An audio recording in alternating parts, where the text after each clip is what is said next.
शुक्रगुजार हूँ ख़याम भाई का और इस खानदान का कि आज एक जिम्मेदारी उन्होंने मेरे कंधों पर लाद दी है।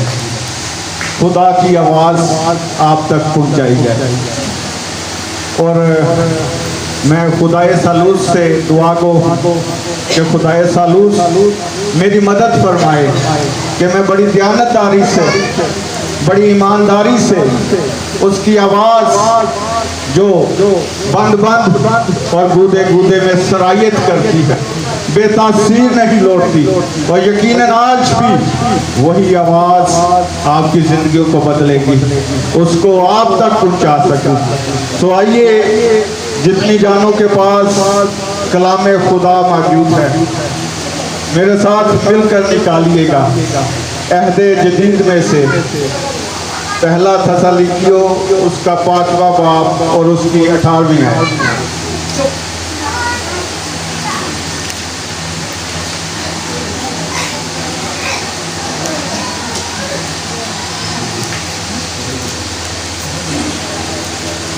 पहला थस्सलुनीकियों 5वां बाब है उसका और 18वीं आयत है।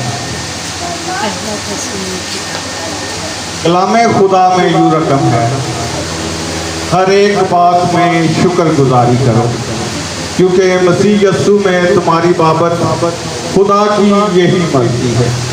आमीन। एक आयत है और इसके अंदर बहुत ही वसी मजमून पाया जाता है, इसको जितना भी बयान किया जाए कम है, क्योंकि कलामे खुदा कहता है कि हर एक बात में क्या करो जी, शुक्रगुजारी करो। क्यों करो? क्योंकि यह खुदा की मर्जी है।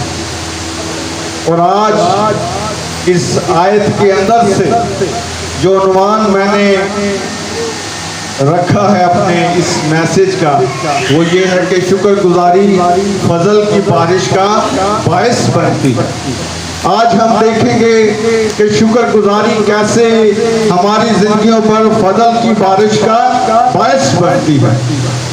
अगर हम शुक्रगुजारी को देखते हैं तो ये दो अल्फाज का मजमुआ है, दो अल्फाज का मरकब है, एक शुक्र और दूसरा गुजारी।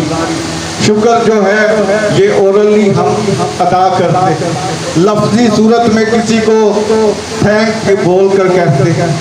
कोई आपसे भलाई का काम करता है, आप उसका शुक्रिया अदा लफ्जी तौर पर करते हैं, लेकिन जो गुजारी है ये कुर्बानी है।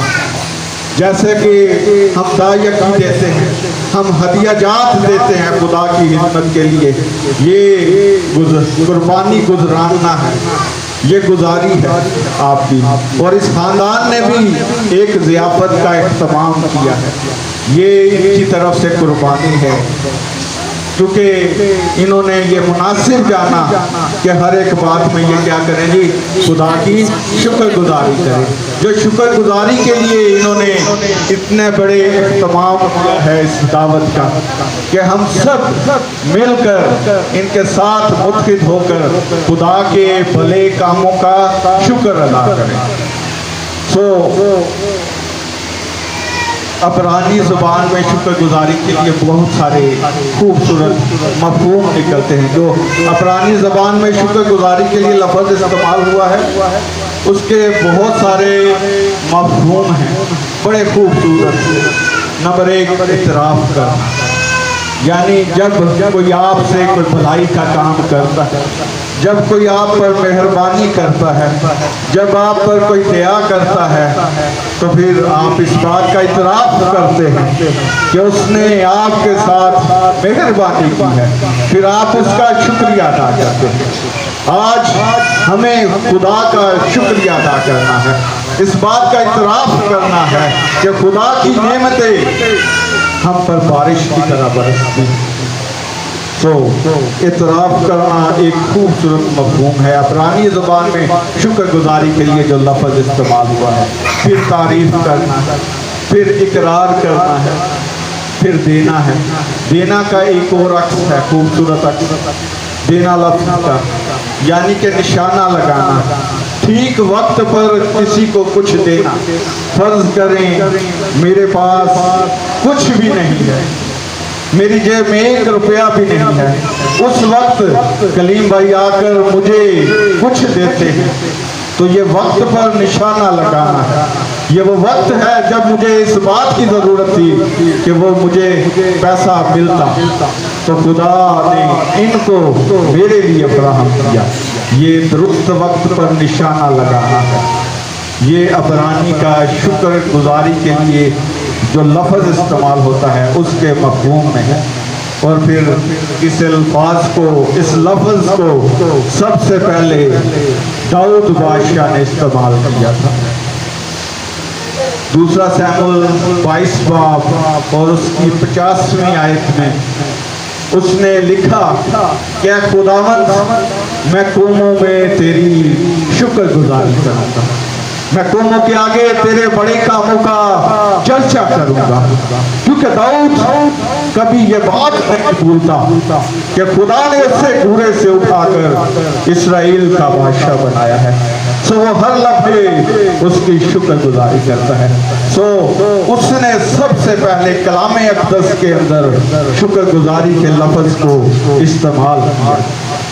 और जो मेरा मज़मून है कि शुक्रगुजारी फजल की बारिश का बायस बनती है, इसको हम अपने साथ लेकर चलेंगे। जहाँ शुक्रगुजारी की बात हुई है वहाँ थोड़ा सा फजल को भी देखते हैं। फजल की 3 इक़साम है। नंबर 1 आम फजल, फिर खास फजल, फिर खास फजल। आम फजल सारी दुनिया के लोगों के लिए है, क्योंकि खुदा सारी दुनिया का है। उसने सारी दुनिया को फलक किया है, उसने सारी दुनिया को तहलीक किया है। उसका सूरज नेको और बदो दोनों पर बराबर चमकता है। सो उसका फजल की ये जो मिसाल है ये एक आम फजल की मिसाल है। और फिर खास फजल मसीही ईमानदारों पर जो खुदा में चलते हैं। लेकिन बाज़ ऐसे मसीही ईमानदार होते हैं जो गहरे तौर पर नहीं चलते, तो भी खुदा का फजल उन लोगों पर होता है और खुदा अपने फजल की बारिश बरसाता है उन पर। और फिर हासुल हास फजल में 1-2 मिसाल आपके सामने रखूंगा। मुकस्सा मरियम की मिसाल कि वो खुदा के नज़दीक उसकी गुर्बत में, उसकी हजूरी में बड़े गहरे तौर पर चला करती थी। जब फरिश्ता उसके पास आता है तो उसको कहता है कि ए मरियम तुझ पर फजल हुआ। कौन सा फजल? खुदा की तरफ से फजल। ये हासिल खास फजल है, क्योंकि मुकस्सा मरियम बड़ी गहरी मोहब्बत में, बड़ी गहरी रफाकत में खुदा के साथ वक्त गुजारा करती थी। इसलिए खुदा का आसुल खास फजल मुकस्सा मरियम पर हुआ। और पालूस रसूल, जिसे हम रसूल आज़म कहते हैं, छोटा मसीह भी कहा जाता है। नए अहदनामा में बड़ा हिस्सा है रसूल आज़म का। 21 खतूत के अंदर से 14 खतूत सिर्फ रसूल आज़म पालूस रसूल ने लिखे। पालूस रसूल दुनियावी लिहाज से तकलीफ में है, उसके कांटा चुभा हुआ, वो खुदा से मुंतजी है, दुआ को है कि ये कांटा मुझसे हट जाए। वहाँ पर खुदा से कहता है, एक बार कहता है खुदा से, दूसरी बार कहता है, तीसरी बार खुदा से कहता है तेरे लिए मेरा फजल ही काफ़ी है। सो जब हम शुक्र गुजारी करते हैं तो फजल की बारिश हमारे खानदानों पर बरसती है। और आज हम ये कोशिश करेंगे कि हम अपनी जिंदगियों के अंदर शुक्रगुजारी की सादत को अपनाएं, ताकि फजल की बारिश हम पर, हमारे घरानों पर कसरत से बरसे।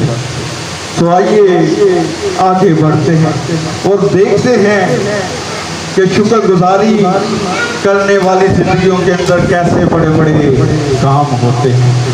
शुक्रगुजारी क्या क्या काम जिंदगियों के अंदर करती है। जब आप शुक्रगुजारी करते हैं तो खुदा आपकी बरकत को डबल करके देता है, आपको दो चंद कर देता है। चीज़ों के अंदर ब्लेसिंग आ जाती है, चीज़ें मल्टीप्लाई हो जाती हैं, बढ़ जाती है। मरकस, लूका, यूहन्ना, इन तीनों अनाजील के अंदर ये वाक़या आप सब ने पढ़ा होगा।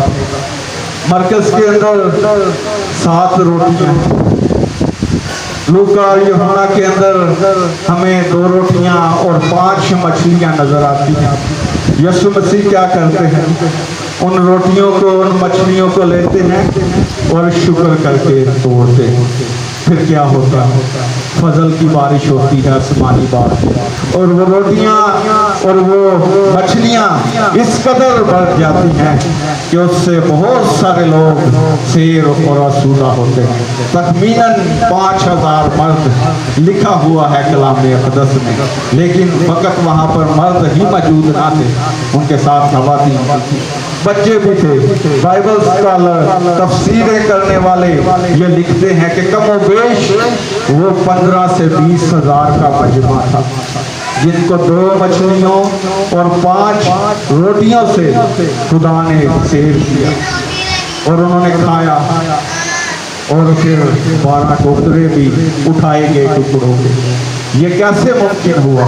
जब खुदा यीशु मसीह ने अपने आसमानी बाप से दुआ की, शुक्रगुजारी की, तो आसमानी बाप ने फजल की बारिश को बरसाया, और वो फजल उन रोटियों और उन मछलियों पर आकर इस कदर बढ़ गया कि 15 से 20 हजार की तादाद के लोगों ने खाया और शेर और आसूदा हुए।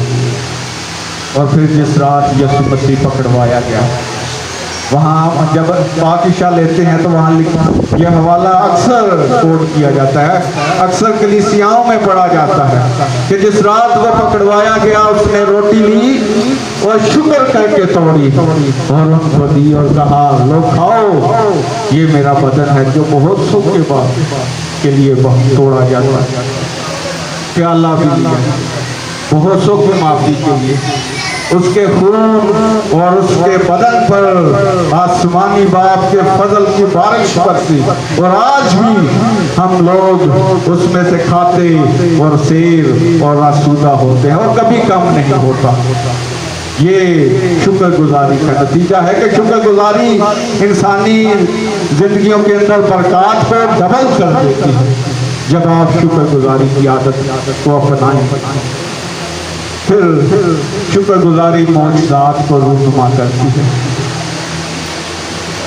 यूहन्ना की इंजील 11वां बाब और उसकी 41 और 42 आयत में रकम लाजर का वाक़या है। लाजर से खुदा यीशु मसीह को बड़ी मोहब्बत है। लाजर सो गया, मर गया। चौथे दिन खुदा यीशु मसीह उसकी कब्र पर जाते हैं और वहां पर जाकर कहते हैं कि इस पत्थर को हटाओ। उसकी सबसे करीबी रिश्ता बहनें वो भी कहती हैं कि रब्बी, यहाँ से पत्थर ना हटा, इसको मरे हुए 4 दिन हो गए, इसके अंदर से बदबू आती होगी, अगर तूने इस पत्थर को हटाया तो वो बदबू बाहर आएगी। लेकिन वहां पर खड़े होकर यीशु मसीह ने एक काम किया है। यीशु मसीह ने कहा, ऐ बाप, मैं तेरा शुक्र करता हूँ क्योंकि तूने मेरी सुन ली है और तू हमेशा मेरी सुनता है।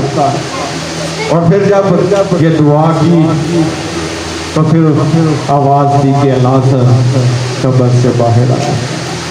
खुदा इंसानी जिंदगियों के अंदर मौजूदात रूनुमा करता है, लेकिन किस सूरत में? जब हम उसका शुक्र अदा करते हैं, शुक्र के वसीला से फजल की बारिश हमारी जिंदगियों तरफ से बरसती है और बहुत से वाक़यात रूनुमा होते हैं। फिर शुक्रगुजारी शिफा पर मोहर कर देती है। लूका की इंजील 17 बाब 11 था 19 आयत। इन हवाला जात को आप देख लीजिएगा, बाद में आप इनको पढ़ सकते हैं घर जाकर और तस्दीक कर सकते हैं कि मनोअन खुदा के कलाम में ऐसा ही लिखा हुआ है। यहाँ पर हमें 10 कोड़ियों का जिक्र मिलता है इस हवाले के अंदर। 10 कोड़ी जा रहे थे, जब उन्होंने यीशु मसीह को देखा, उन्होंने उसको पुकारा और फिर खुदा को उन पर तरस आया। उसने उन्हें कहा कि जाओ अपने तई काहिन को जाकर दिखाओ। और जब वो जा रहे थे तो रास्ते ही में उन्होंने देखा कि वो शिफा पा गए। उनमें से एक वापस दौड़ा। किस लिए वापस दौड़ा? शुक्रगुजारी के लिए। उसने देखा मैं चंगा हो गया हूँ, मैं भला हो गया हूँ, मेरा कोड़ करता रहा। वो शुक्र करने की गर्ज से खुदा के पास वापस दौड़ा और जब वहां पहुंचा तो मुंह के बल गिर के खुदा के हजूर उसकी शुक्रगुजारी करता है। यीशु मसीह वहां पर कहते हैं कि बाकी पाँव की तरह थोड़ा सा उनके अंदर उदासी पाई जाती है कि एक शुक्रगुजारी के गर्ज से वापस आया है। बाकी 9 क्या उन्होंने शिफा नहीं पाई? लेकिन जिसने शिफा पाई थी वो सामरी था। और एक कोड़ी के मतलब बताता चलूं कि यहूदियों में ये रवाज था कि काहिन ही कोड़ी को ये सर्टिफिकेट देता कि वो कोड़ी है। जब किसी के अंदर ये निशानियां पाई जाती तो उसको काहिन के पास भेजा जाता और काहिन उसको अपने पास 7 दिन रखता। उसको एक कमरे में बंद किया जाता, वहीं उसको खाना दिया जाता, वहीं उसको खुर्दोनोश की अशिया दी जाती। और जब 7वें दिन काहिन मलाहिजा करता उसका, तो उसके जिस्म पर अगर कोड़ होता तो फिर काहिन उसको कहता कि भाई अपने बाल बखेरो, अपने गिरेबान को चाक करो, अपना सीधा हाथ अपने होंठ पर रखो और एक हाथ फिजा में बुलंद करके यहाँ से निकल जाओ और ये कहते जाओ नापाक नापाक नापाक, ताकि जो कोई ये आवाज सुने तुम्हारे लिए रास्ता छोड़े। क्योंकि उस वक्त जब कोई कोड़ी किसी को कहीं पर भी नजर आता तो फिर देखने वाले पर लाजिम होता था कि वो उसको पत्थर मारते संसार करते। ये उस वक्त कोड़ियों का स्टेटस था। कोड़ी गारों में छुप कर अपना गुजर बसर करते। जहाँ पर हम कूड़ा फेंकते, बचा कुचा खाना फेंकते, वहां से वो उठा के रात की तारीकी में खाया करते थे। और एक कोड़ी कम से कम 9 साल इस हालत में जिंदा रहता, उसके बाद मर जाता। ऐसी हालत से खुदा ने उन्हें रहाई बख्शी और 10 में से एक फकत शुक्रगुजारी की गर्ज से आया। और मैंने यहाँ पर कहा है कि शुक्रगुजारी शफा पर मोहर करती है, उसको कंफर्म कर देती है। मेरा ईमान है कि उस एक ने मुकम्मल और कामिल शफा पाई होगी। बाकी जो 9 हैं उनके अंदर बीमारी वक्ती तौर पर चली गई होगी लेकिन फिर वापस आ गई होगी। क्यों? क्योंकि उन्होंने शुक्रगुजारी को अपने अंदर जगह नहीं दी, खुदा के फजल को अपने ऊपर बरसने ही नहीं दिया। अगर वो शुक्रगुजारी करते तो खुदा का फजल उन पर बरसता और वो कामिल शिफा पाते, फिर कभी इस बीमारी में दोबारा से फिर ना पड़ते, ना ही किसी और किस्म की बीमारी के अंदर मुब्तला होते। अफ्रीका के अंदर एक गांव है, वहाँ पर उन्होंने एक दिन हफ्ते में मुकर्रर कर रखा है कि अगर किसी ने उनके साथ भलाई की होती है तो वो उस घर के सामने चले जाते हैं उस मुकर्रर करदा दिन पर और उस घर के दरवाजे के आगे बैठकर अपने बालों को बखेरते हैं, अपने सर में राख डालते हैं और हाथ जोड़कर हर आने जाने वाले को बताते हैं कि इस घर ने मुझ पर मेहरबानी की थी, इस घर ने मेरे लिए भलाई की थी, इस घर ने मैं जब तकलीफ में था मुझे सहारा दिया था। तो आज हमें भी ज़रूरत है कि हम अपनी ज़िंदगियों में शुक्रगुजारी की इस आदत को अपनाएं, ताकि हमारे खानदानों पर फजल की बारिश बरसे और फिर मुसीबत में शुक्रगुजारी करनी चाहिए। हमें खुदा का कलाम कहता है, दानियल 6 बाब 10वीं आयत में लिखा है, जब उसके बारे में नविश्ता लिखा गया कि कोई भी अपने मबूद की मासवाए, जिस मबूद को बादशाह वक्त पूजा करता है, अगर उसके अलावा कोई अपने मबूद की परस्तिश करेगा, उसकी इबादत करेगा, तो वो शेरों की मांद में डाला जाएगा। दानियल को जब इल्म हो चुका कि ये नविश्ता लिखा जा चुका है, तो वो अपने जाता है और उसकी खिड़की का दरवाज़ा, खिड़की जो खुली होती है वो यरूशलेम की तरफ होती है। वो दिन में 3 बार अपने घर में अपने खुदा के आगे झुककर उसकी परस्तिश करता है और उसकी जब शिकायत लगाई जाती है तो फिर उसको शेरों की मांद में डाला जाता है। लेकिन उसने शुक्रगुजारी करना नहीं छोड़ी। खुदा ने अपने फजल से उन शेरों के मुंह को बंद कर दिया और उसको सलामती बख्शी, उसको उम्र की दराजी अता की। अय्यूब का वाक़या आप देख सकते हैं, उसने मुसीबत के अंदर शुक्रगुजारी की, उसने दुख में शुक्रगुजारी की और खुदा ने उसको फिर 2 चंद करके बरकत दी थी। 10 बच्चे उसके मर गए, खुदा ने वैसे ही 10 बच्चे उसको दिए, 7 बेटे और 3 बेटियां। और उसके बारे में लिखा है कि उसकी बेटियों जैसी खूबसूरत औरतें रूहे ज़मीन पर है ही नहीं थी। ये बरकत है, ये वो फजल की बारिश है। उसके पास जो माल असबाब था, अगर 500 गदियाँ थी तो वो 1000 हो गई, अगर बैल ऊँट थे तो वो भी 2 चंद हो गए। क्यों? क्योंकि उसने मुसीबत के अंदर भी शुक्रगुजारी की। अपने खानदान के लिए इस भेद को वो जान गया था कि फजल की बारिश तभी बरसेगी जब वो शुक्रगुजारी करेगा। तो आज हमें भी शुक्रगुजारी करना चाहिए और शुक्रगुजारी लोगों के सामने खुले दिल से करनी चाहिए, मुंह ही मुंह के अंदर शुक्रगुजारी नहीं करनी चाहिए। दाऊद कहता है कि मैं बड़े मजमे में लोगों के सामने तेरा शुक्र करूंगा। ज़बूर 35 और 18वीं आयत है। एक मिसाल आपको सुनाता हूँ।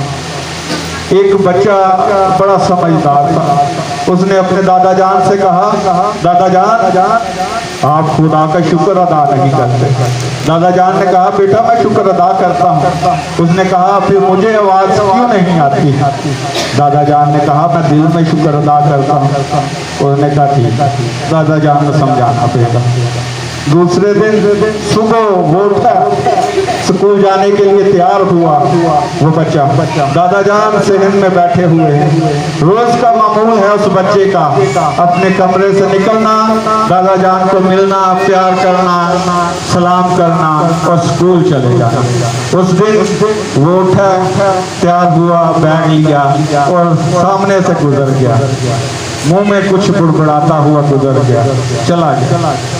1 दिन, 2 दिन, 3 दिन, दादा जान ने सोचा बच्चा शायद नाराज है मुझसे। उसने बुला लिया उसको। उसने कहा, बेटा बात सुनो, क्या बात है, आप मुझसे नाराज हो, आप मुझे सलाम नहीं करते हो? उसने कहा, दादा जान मैं करता हूँ आपको सलाम रोज। उसने कहा, फिर मुझे आवाज़ क्यों नहीं आती? उसने कहा, दादा जान मैं दिल में सलाम करता हूँ। दादा जान को समझ लग गई कि बेटा मुझे क्या समझाना चाहता है। उसने कहा, दादा जान अगर आप अपने दिल में आसमानी खुदा की शुक्रगुजारी कर सकते हैं तो मैं अपने दिल में आपको सलाम नहीं कर सकता। क्या आप ये चाहते हैं कि मैं आपको बाबुलंद सलाम करके गुजरूं, मिल के जाऊं? तो फिर मेरा और आपका आसमानी बाप जो रोज हमें इंतजार करता है हमारा, क्या जरूरी नहीं कि हम उसकी शुक्रगुजारी खुले दिल से करें, लोगों के सामने करें, लोगों को बताएं कि मैं किस मुकाम पर था, मुझे कहाँ खड़ा कर दिया। और मैं भी बताता चलूं कि शायद मैं इतने लोगों के दरमियान खड़ा होकर ये बातें ना कर सकता, ये खुदा का फजल है मुझ पर। मेरे घर तो मेहमान आते, मैं छुप जाया करता था, मेहमानों के सामने नहीं आता था, लेकिन ये आज खुदा का फजल है कि उसकी आवाज लेकर आपके दरमियान में खड़ा। यह खुदा के फजल की बदौलत है कि उसने मुझे इस बात के लिए चुन लिया, मैंने नहीं बल्कि उसने मुझे चुना है। और ये मेरे लिए बड़े फख्र की बात है कि मुझ हकीर नकम्मे को उसने अपनी आवाज लोगों को सुनाने के लिए खड़ा किया है। आखिर में एक बड़ी खूबसूरत वजह है हमारे पास शुक्रगुजारी करने की। सबसे बड़ी वजह मेरी नजर में कि हम क्यों शुक्रगुजार करें। मेरे और आपके शाफी ने हम सब के लिए निजात का बड़ा काम किया है, वो काम जो कोई बर्रा नहीं कर सकता। उसने अपने बेटे को बलिदान करके हम सब के लिए इस बात को मुमकिन किया कि हम फिर से आसमानी बाप को बाप कह सकते। मेरे और आपके शाफी ने हम सब के लिए कितनी तकलीफें बर्दाश्त की जानते हैं आप।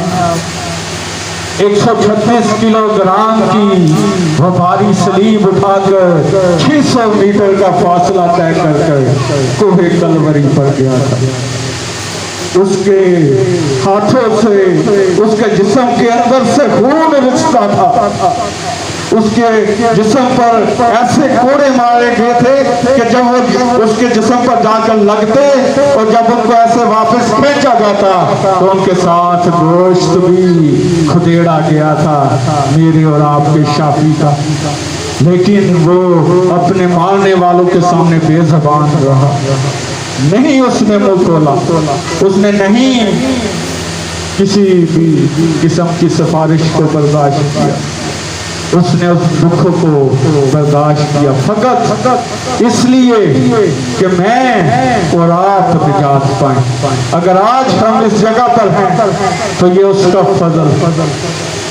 6 इंच के लंबे कील उसके हाथों में और पाँव में ठोके गए। जब आप किसी को स्लीप पर लटका दें तो सांस लेना मुश्किल हो जाता है, खिंचाव होता है। उसके सर के ऊपर इतनी जोर से कांटों का ताज रखा गया था कि वो उसके अंदर दंस गए थे। और तसव्वुर करें कि उसके चेहरे पर खून बह रहा है और वो मक्खियां उसे तंग कर रही होंगी क्योंकि खून पर मक्खियां बिन बनाती हैं। और मेरे शाफी ने उस हालत में भी हमारे लिए निजात के उस काम को पूरा किया, उसने वो दुख बर्दाश्त किए। ये सबसे बड़ी शुक्रगुजारी की बात है कि आज हम उसके फजल की बदौलत जिंदों की जमीन पर है। नहीं तो हमारे में से किसी के पास इतनी ताकत इस्तात नहीं कि वो अपनी उम्र के अयाम बढ़ा सके। ये खुदा के फजल की बदौलत, ये शुक्रगुजारी की मसीहियों के पास सबसे बड़ी वजह है कि निजात का वो काम खुदा के बेटे यीशु ने हम सब के लिए किया।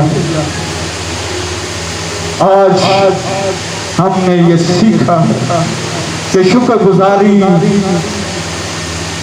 इंसानी जिंदगियों में बरकत को डबल करती है और फजल की बारिश का बायस बनती है, फिर मौज साथ रूनुमा करती है। ये भी खुदा के फजल ही की बदौलत होते हैं शिफा कन्फर्म कर देती है। ये भी खुदा के फजल की बदौलत होती है। मुसीबत में अगर शुक्रगुजारी करते हैं तो ये भी खुदा के फजल की बदौलत है, नहीं तो हम ऐसा नहीं कर सकते, क्योंकि मुसीबत के अंदर भी वही दलेरी देता है, उसका फजल ही दलेरी देता है। और हम फिर दलेरी से ये कह सकते हैं कि तेरा फजल मेरे लिए काफी है। तो आज हमें अपनी जिंदगियों के अंदर इस आदत को लेकर जाना है। अपने घरानों पर अगर आप और मैं चाहते हैं कि फजल की बारिश बरसे, तो फिर शुक्रगुजारी की आदत को अपनाएं, शुक्रगुजारी किया करें। दुख में हो सुख में हो खुदा का शुक्र अदा किया करें, ताकि आसमानी बाप अपने फजल की बारिश आप सब पर कसरत से बरसाए। खुदावन आप सबको मुझे इस कलाम के वसीला से बरकत दे। आमीन। आए अपनी आंखों को बंद करेंगे।